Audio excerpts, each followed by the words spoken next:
এই দেখো, এইখানটা নয়, এইখান থেকে এই ছবি ভোলার মতো নয়, কিন্তু এই অ্যাডভেঞ্চারটাও মনে রাখার মতো। মনে থাকবে, এখানে দাঁড়ানো যাবে না, দাঁড়িয়ে ভিডিওগ্রাফিও করা যাবে না, রেস্ট্রিক্টেড। Good morning from পাঙ্গুট।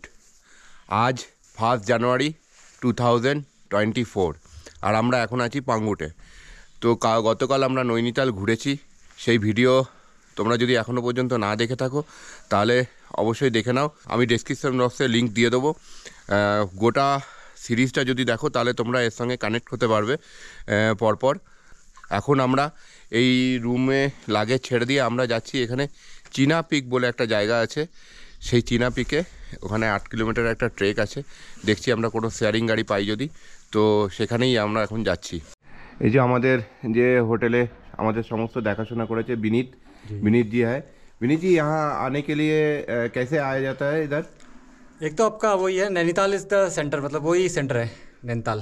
हाँ, वहाँ से सैडल गाड़ी मिल जाता है यहाँ तक के लिए। वो भी है, शेयरिंग भी है, टैक्सी भी ले सकते हैं आप। मतलब शेयरिंग का एक मतलब एक फिक्स टाइम है। शेयरिंग गाड़ी लेने से उसका मतलब आइडिया है तभी लीजिए, नहीं तो आप टैक्सी करके आ जाइए। अच्छा, बेटर रहता है। क्या रेंट रहता है ये होटल? ये होटल का रेंट तो ऐसा फिक्स तो नहीं है, मतलब एक एवरेज ले लेंगे तो एक मतलब डबल रूम का आपको 1200 to 1500 पड़ जाता है। अच्छा, बाकी हमारे पास ट्रिपल रूम है, क्वाड्रुपल रूम है, अलग अलग टाइप के रूम्स हैं। अच्छा, पूरा कॉटेज भी बुक कर सकते हैं आप, और लॉन्ग स्टे में थोड़ा और डिस्काउंट हो जाता है। अच्छा, ये गर्म पानी तो मिल जाता है ना? गीजर नहीं है तो गर्म पानी मिल जाता है बकेट से। अच्छा, और खाना वगैरह सब मिल जाता है? खाना वेज तो ऑल टाइम मिल जाता है 24 आवर्स। नॉन वेज के लिए आप मतलब बता देंगे 1-2 घंटे पहले तो मंगा के, क्योंकि मंगाना पड़ता है, हम रखते नहीं है ज़्यादा। अच्छा, क्योंकि इतना बिजी तो रहता नहीं कि सोल्ड आउट हो जाए। और इंटरनेट का सुविधा कुछ? इंटरनेट एक हो जाता है, दे देता हूँ मतलब डोंगल से अगर, लेकिन उतना वो नहीं है उसका, मतलब काम चल जाता है। मतलब कुछ आपको ज़्यादा हैवी काम करना है तो फिर नहीं हो पाएगा। अच्छा, ठीक है, थैंक यू। Okay sir. তো এই ছিল বিনীত, যে আমাদের সবসময় দেখাশোনা করেছে। আমি দেখলাম সত্যি এই একজন, যখন ফোন করেছি আমি রাত্রেবেলায় 10টা 12টা যখন ফোন করেছি সঙ্গে সঙ্গে এসে হাজির, ক্যা চাইয়ে স্যার। তো সার্ভিস দারুণ, আর লোকেশনও দারুণ। তোমাদের তো লোকেশন দেখালাম, লোকেশন দারুণ। শুধু একটা প্রবলেম আছে, যেটা হচ্ছে গিজার নেই, কিন্তু তোমরা গরম জলের বাকেট তোমাদেরকে দিয়ে দেবে, তার জন্য কোনো পে করতে হয় না, এমনি দিয়ে দেবে। আর কেটেল তো আছে, ইলেকট্রিক কেটেলও দিয়ে দিচ্ছে, তুমি চাইলে যখন তখন গরম করে নিতেও পারো। এই নায়না কিলেবাড়ি ইকো ট্যুরিজম জোন, আর এইখান দিয়ে আমাদেরকে হেঁটে যেতে হবে। 1-1.5 কিলোমিটারের একটা ট্রেক আছে। এখন টাইম হয়েছে 9:20, আর আমরা এই ট্রেক এখন শুরু করছি। দেখা যাক আমাদের কতক্ষণ টাইম লাগে। এটা নায়না পিক বা চায়না পিক বলে থাকে এটাকে। চলো দেখা যাক কতক্ষণ টাইম লাগে। নিচে একটা ছোট দোকানও আছে, তোমাদের যদি কিছু স্ন্যাক্স, জলের বোতল নিতে হয় তাহলে তোমরা এখান থেকে নিয়ে নিতে পারবে। এই হচ্ছে রাস্তা, এখন তো বেশ খাড়া আছে, ধীরে ধীরে আমরা এগোই। আজকে আকাশ একদম পরিষ্কার, রোদ ঝলমলে আকাশ। আমরা যে এই 3 দিন ধরে এখানে আছি, তো 3 দিনের মধ্যে আজকে দেখলাম সব থেকে পরিষ্কার আকাশ। নিচে থেকেই হিমালয়ান ভিউ যা দেখা যাচ্ছিল, মানে ওপরে যদি যাওয়া পর্যন্ত আকাশটা পরিষ্কার থাকে তাহলে একটা অপূর্ব নৈসর্গীয় দৃশ্য পাবে তুমি। এই দেখো কীভাবে নোংরা করেছে, এইটা একদম এক্সপেক্টেড নয়। আমরা ট্যুরিস্টরা এখানে ঘুরতে আসি, আর এইভাবে বোতল, প্লাস্টিক, খাবারের র্যাপার এইগুলো ফেলে এখানে নোংরা করা উচিত নয়। এটা আমাদেরই দায়িত্ব এই জায়গাকে পরিষ্কার রাখা। 200-300 মিটার আসার পরে রাস্তাটা অতটা আর খাড়া নেই, এখান থেকে আবার হালকা, অতটা কষ্টও হচ্ছে না। এই দেখো এখান থেকে রাস্তাটা ভালো আছে, আর খুব বেশি লোকজনও নেই। সকাল সকাল এসেছি, প্রায় ফাঁকাই আছে বলতে গেলে। দেখো কীরকমভাবে গাছটা পড়ে গেছে রাস্তার মাঝখানে। এই হচ্ছে, খুব ইজি ট্রেক আছে, খুব একটা কঠিন নয়। চলো আস্তে আস্তে এগোই। জঙ্গলের মধ্যে দিয়ে মাঝে মাঝে সূর্যের আলো পড়ছে, আবার ছায়া হয়ে যাচ্ছে, বেশ লাগছে। যেতে যেতেই তোমরা এরকম ভিউ দেখতে পাবে, দেখেছো? সেরকম বিশেষ কেউ আসেনি, ওই ইন্দোর থেকে 4-5 জন এসছে, আর আমরা 2 জন, এই কজনই যাচ্ছি। চলো, এই হচ্ছে সামনে রাস্তা। কিন্তু যারা বয়স্ক, হাঁটুর প্রবলেম আছে, তারা, আমি বলবো, আমার রেকমেন্ডেশন থাকবে না যে তারা এখানে এসো, কারণ কিছু কিছু জায়গা বেশ স্টিপ, সেই জায়গাগুলো চড়তে তাদের অনেক অসুবিধা হবে, তো তারা অ্যাভয়েডই করো এই জায়গাটা। কিন্তু যারা শারীরিকভাবে সক্ষম তারা অবশ্যই এখানে এসো, ভালো লাগবে। এই ছোট্ট ট্রেকটা করতে খুবই ভালো লাগবে। চারিদিকে পাখির আওয়াজ শোনো,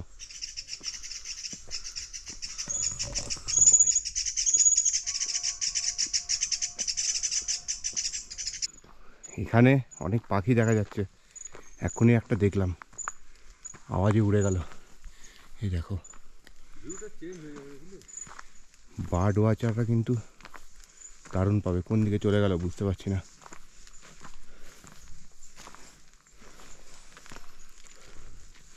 জঙ্গলের সঙ্গে পুরো মিশে গেল। দেখো ধীরে ধীরে উপরে উঠছি, আর এই ভিউ দেখতে পাচ্ছ, আর নিচে দেখো ওই দূরে ছোট গ্রামগুলো দেখা যাচ্ছে। চলে এসছি প্রায় আর 300-400 মিটার। জলের বোতল কিন্তু অতি অবশ্যই আনবে, যে এখানে কোনো উপরে ওঠার সময় কোনো দোকান, কোনো শপ পাবে না। জলের বোতল সঙ্গে রাখবে, আর ধীরে ধীরে আসবে, কোনো অসুবিধা নেই। ট্রেকটা অনেক জায়গায় টাফ আছে, আমরা আসতে গিয়ে দেখলাম খাড়া চড়াই আছে, তো সেক্ষেত্রে ধীরে ধীরে রেস্ট নিয়ে আসবে, কোনো অসুবিধা হবে না। এই দেখো সকালবেলায় যে শিশির বা ওস যেটা পড়ে, ওটা জমে রয়েছে এখানে।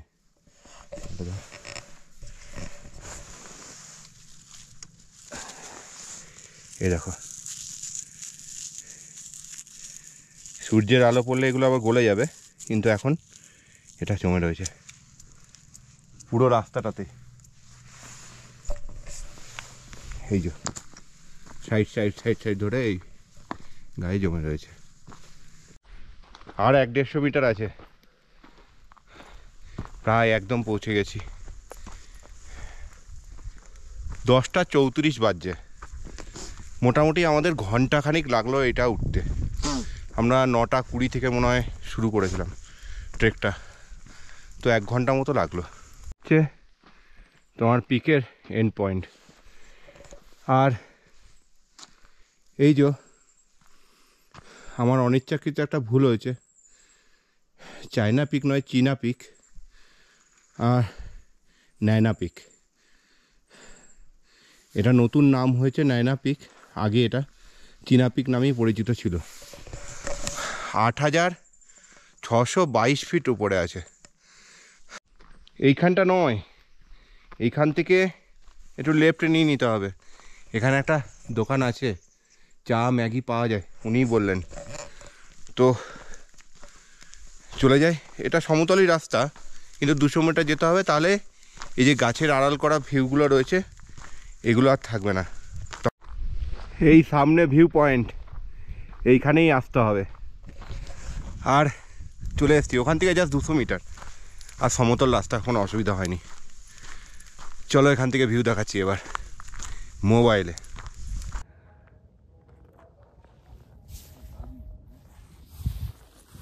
আমি চশমা পরে আছি বলে এই মেঘটা বুঝতে পারছি, খালি চোখে হলে অতটা বোঝা যাচ্ছে না, তো ক্যামেরাতে কতটা দেখা যাচ্ছে আমি বুঝতে পারছি না, কিন্তু নৈসর্গীয় দৃশ্য, এই দৃশ্য সারা জীবনে ভোলার মতো নয়।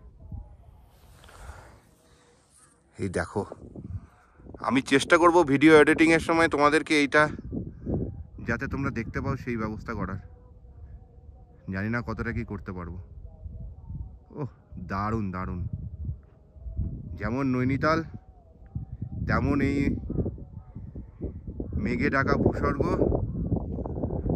আর এইদিকে নৈসর্গীয় হিমালয়ান দৃশ্য।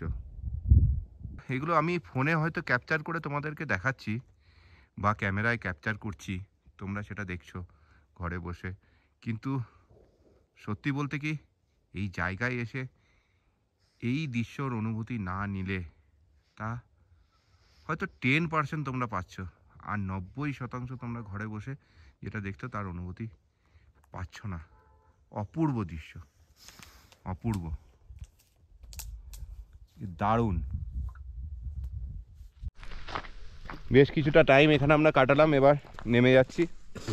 আর যা দৃশ্য পেলাম, এই ছবি ভোলার মতো নয়, সারা জীবনের জন্য মনের মণিকোঠায় থেকে যাবে।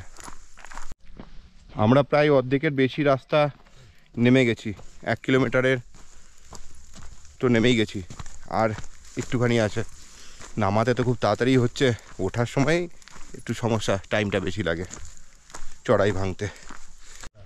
এখন সবাই আসছে, ম্যাক্সিমাম যারা ট্রেক করছে এখন করছে, আর আমরা নেমে আসছি।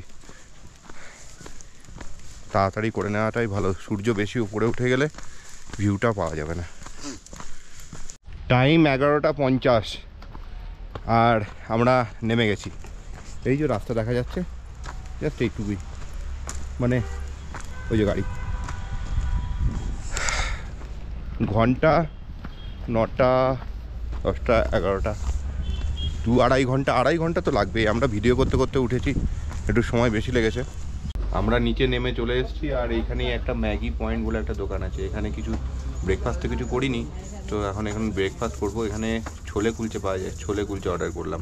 এই গরম গরম ছোলে কুলচে চলে এসছে, চলো খেয়ে নিই এবার।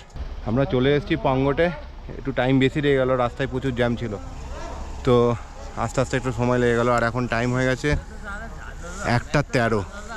এবার আমরা এখান থেকে কতটা যেতে পারি আজকে দেখি, অনেকটাই লেট হয়ে গেল, 1-1.5 ঘন্টা আমরা লেটে যাচ্ছি। আজ আমাদের সঙ্গে ড্রাইভার সাহেব চেঞ্জ হয়ে গেছে, এই যে রাজু দাদা আজ আমাদেরকে ঘোরাচ্ছে এখন।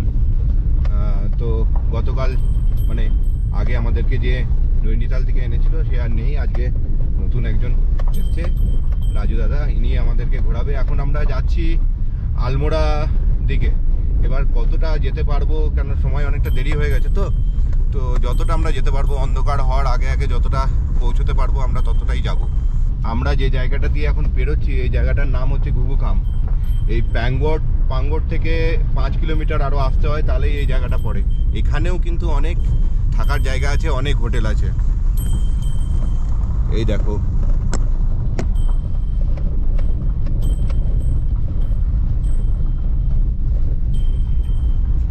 মে-জুন মাসে ট্যুরিস্টদের এখানে খুব ভিড় হয়, অনেক ট্যুরিস্ট এখানে আসে, বিশেষ করে পাখি যারা ভালোবাসে, বার্ড ওয়াচার যারা আছে তারা তো এখানে আসবেই আসবে।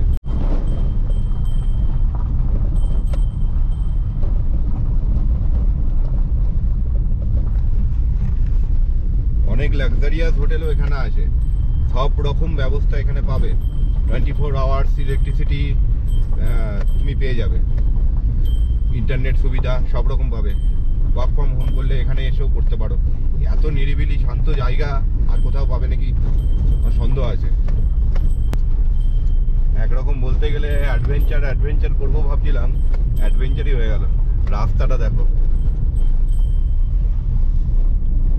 এই রাস্তায় আমরাই শুধু আছি আর অন্য কেউ নেই, জঙ্গলের মধ্যে দিয়ে রাস্তা, আর এই রাস্তা প্রায় নষ্টই হয়ে গেছে, ওল্ডার কাঁচা রাস্তা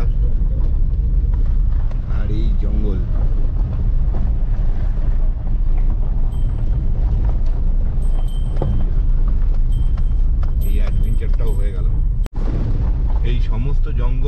কর্বেটের আন্ডারে, ফরেস্টের আন্ডারে পড়ে। আর আমরা এই জঙ্গলের মধ্যে দিয়ে যাচ্ছি, শুধু আমাদের গাড়ি, আর কোনো গাড়ি নেই। হয়তো আর কিছুটা এগিয়ে গিয়ে আমরা হাইওয়ে পেয়ে যাব, কিন্তু এই অ্যাডভেঞ্চারটাও মনে রাখার মতো। মনে থাকবে এইরকম নিস্তব্ধ অন্ধকার জঙ্গলের মধ্যে দিয়ে আমরা যাচ্ছি, সূর্যের আলো কম পড়ছে।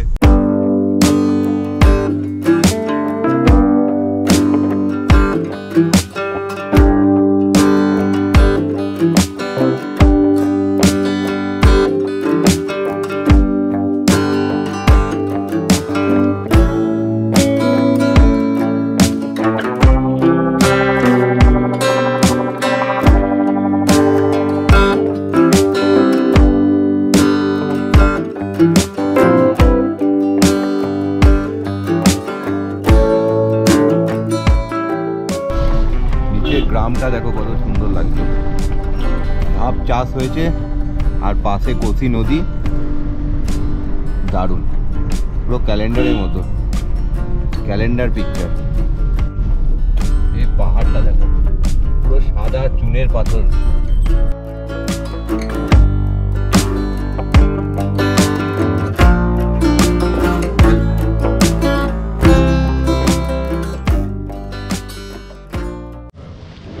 আমরা রানীক্ষেত যাওয়ার পথে এখান থেকে আর 28 কিলোমিটার মতো রানীক্ষেত। তার আগে একটু দাঁড়িয়েছি চা পান করার জন্য, কেননা অনেকটা রাস্তা পার করে এসেছি, এবার চা তেষ্টা পেয়েছে একটু, তো এখানে চা খেয়ে নিই। আমরা এখন রানীক্ষেতে প্রবেশ করে গেছি। এটা রানীক্ষেতে ক্যান্টনমেন্ট এরিয়া, এটা মাল রোড রানীক্ষেতের। এইখান দিয়ে বেশ সুন্দর করে সাজানো গোছানো, সব থেকে পুরনো এটা।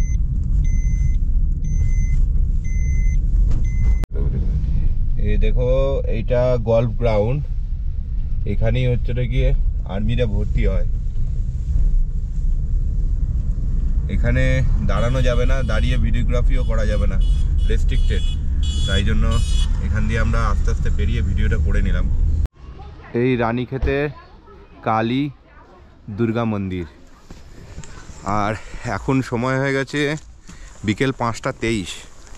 আমরা এখন এই কালী মন্দিরে এসেছি, কালী দুর্গা মন্দিরে। আর তোমাদের আগে যে গল্ফ গার্ডেনটা দেখালাম না, ওইটা কিন্তু রাজা হিন্দুস্তানি শ্যুটিং হয়েছিল ওখানে। তারপর থেকে ওটা কিন্তু আরও বেশি ফেমাস হয়ে যায়। চলো, এরকম রাস্তা, এই যে সিঁড়ি করা আছে, একটু যেতে হবে। এই যে এখানে একটা মন্দির আছে, এখন অন্ধকার হয়ে এসছে, বোঝা যাচ্ছে না কিসের মন্দির। সামনে যজ্ঞ করা হয় ওখানে, আর পুরো চারিদিকে গাছই গাছ।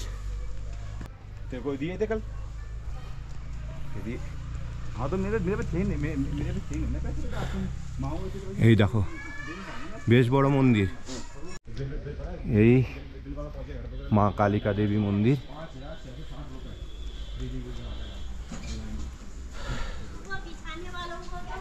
এই দেখো, ভেতরে ঢুকে প্রথমেই কালী মায়ের মূর্তি আছে, তার পাশে রয়েছে শিব মূর্তি, শিবলিঙ্গ, আর তারপরে উপরে রয়েছে দুর্গা মায়ের মূর্তি। এটা কিন্তু সতীপীঠের একটা পীঠ, আমরা ভেতরে গিয়ে জানতে পারলাম। বেশ ভালো মন্দির, এখানে বাঙালিরাই এর সেবা করছেন। এই মন্দিরে সেবাতে রয়েছেন বাঙালিরাই সব। আমরা এখান থেকে এখন সোজা যাব কৌশানীতে। আর অন্ধকার হয়ে এসছে, সূর্য ডুবতে চলেছে, টাইম হয়ে গেছে 7:26। আর আমরা পৌঁছে গেছি কৌশানীতে। আর কৌশানীর মেন রোডের ওপরেই আমরা একটা হোটেল নিয়ে নিয়েছি, কেননা রাতটা অনেকটাই হয়ে গেছে, আর রিস্ক নিলাম না। একটা রুম নিয়ে নিয়েছি আমরা। এই রুমটা 1800 টাকা নিল, একটু বেশি নিল, কিন্তু আর রাত হয়ে গেছে বলে এখানেই নিয়ে নিতে হলো। রুমটা তোমাদেরকে দেখিয়ে দিই। বলছে সকালবেলা এখান থেকে খুব ভালো ভিউ দেখতে পাওয়া যাবে, তো সেই ভিউটা দেখার জন্যই নিলাম।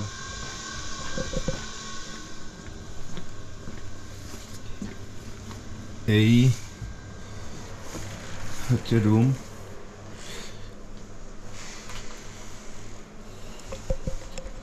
এখানে একটা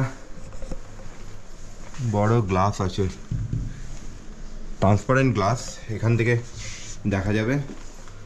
আর এই একটা কিং সাইজ বেড আছে, 3 জন শোয়া যাবে এই বেডটাতে। আর একটা ফ্যান আছে, রুমে টিভি দেওয়া আছে, এখানে একটা আয়না, আর আয়নার ওপরে একটা লাইটও আছে। এখানে লাগেজ রাখার মতো একটা যা স্পেস, দুটো টুল, এখানে একটা ডাস্টবিন, আর বেড সাইডে দুপাশে দুটো সুন্দর লাইট দেওয়া আছে, ওপরেও দুটো লাইট, বেড সাইডে দুটো সুইচ বোর্ডও আছে, চার্জিংয়ের ক্ষেত্রে কোনো অসুবিধা হবে না। ওখানে একটা ইন্টারকম দেওয়া আছে, ফোন টোন করা যাবে। এখানে একটা ব্যালকনি আছে, ব্যালকনিটা এরকম, দুটো চেয়ার দেওয়া রয়েছে, একটা টেবিল দেওয়া রয়েছে, মানে সকালবেলায় চা খেতে খেতে এই ভিউয়ের মজা নাও, এটাই হচ্ছে এখানকার বেস্ট। তো দেখা যাক, এখন সকাল হলে বুঝতে পারবো কেমন ভিউ পাওয়া যায়। ড্রাইভার সাহেব আমাদের বলছিল যে রাত্রেবেলায় 12টা-1টা নাগাদ যদি পূর্ণিমার রাত হয় তাহলে এখানে সেটারও ভিউ দেখা যায়। আর এই যে বাথরুম, গিজার আছে, আর একটা কোমোড, বেসিন, দুটো বালতি, আর এখানে এটা এই একটা আয়না, শাওয়ারের ব্যবস্থা আছে। খাবারের অর্ডার করলাম, এখানে ভেজ এবং নন ভেজ দু রকমেরই খাবার পাওয়া যাবে। সব থেকে ভালো যেটা হচ্ছে গিয়ে খাবারের জন্য বড় একটা ডাইনিং হল আছে, যেখানে তোমরা হচ্ছে বসে খেতে পারবে, মানে বড় একটা ডাইনিং হল আছে, পুরো রেস্টুরেন্ট এর সঙ্গে অ্যাটাচ, জাস্ট সিঁড়ি দিয়ে উপরে উঠেই রেস্টুরেন্ট আছে, ওখানে হচ্ছে গিয়ে তোমরা খেতে পারবে। তো আমরা তো রুমেই খাবারটা বললাম যে দিয়ে যাওয়ার জন্য, খাবার অর্ডার করব, এখন আসছে। আজকের মতো ভিডিওটা এখানেই শেষ করছি। ভিডিওটা যদি কিছু ভালো লেগে থাকে অবশ্যই লাইক করো, বন্ধুদের সঙ্গে শেয়ার করো, আর কমেন্টস করতে ভুলবে না, আর সাবস্ক্রাইব অবশ্যই করবে। আবার দেখা হচ্ছে পরের ভিডিওয়ে, ততক্ষণ পর্যন্ত টাটা, বাই বাই, সবাই ভালো থেকো, সুস্থ থেকো, tata. We wanna chase the night.